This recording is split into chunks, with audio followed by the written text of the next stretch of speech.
I went to University College Manchester to study fashion design. I worked for two couture designers. I was given a loan by the Prince Trust. I started by doing a ready-to-wear collection that started selling to shops all around England. And that's how Ade Bakare started in 1991. So initially it was just ready-to-wear that I did. I always do two collections every year. So as a designer, it's very important that you always do new things. It's also the clients coming to the shop. If you didn't change the collection, they'd come into the shop and say, there's nothing new, and they go somewhere else. My proudest moments is always when I produce a new collection.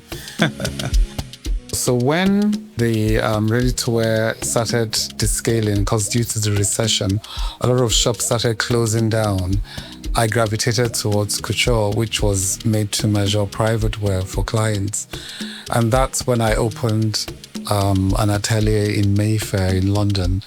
But more importantly, the first lady of Nigeria then, who was the late Mrs. Obasanjo, I was introduced to her and I started designing for her and I became her official designer. And that's how I started having a lot of business in Nigeria because I had to fly down constantly.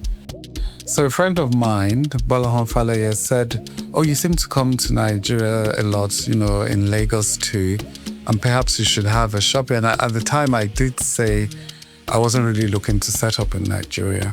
But he said, oh, you could just have a place that's convenient for you so that anytime you come, since you get clothes altered, you could employ the tailor there to do all that. But looking back now, yes, Victoria Island was a very good choice because a lot of businesses here. Victoria Island has also become like the go-to place and it's seen as like the cultural city. There's been an emergence of a lot of hospitals and especially Omuri Okola.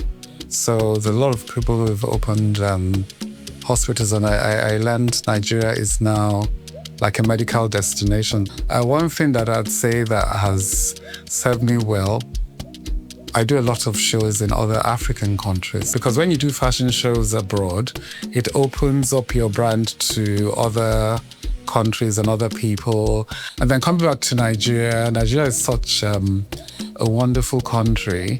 I still have a base in England, but I seem to spend more time here. Generally, the island is seen as somewhere where there's a lot of creativity going on. And when you look deeper, it seems to be centered around Victoria Island. A lot of fashion houses opening up. There weren't so many initially, but there are quite a lot of them now. And there's been this look whereby people are looking inwards. So I'd say a lot of the designers now that I see springing up use a lot of African textiles, which I think is very positive. I always see myself as an ambassador and I'm trying to promote the beauty of Nigeria. There's a lot of depth in what we're doing. I studied history at the University of Lagos before I studied fashion.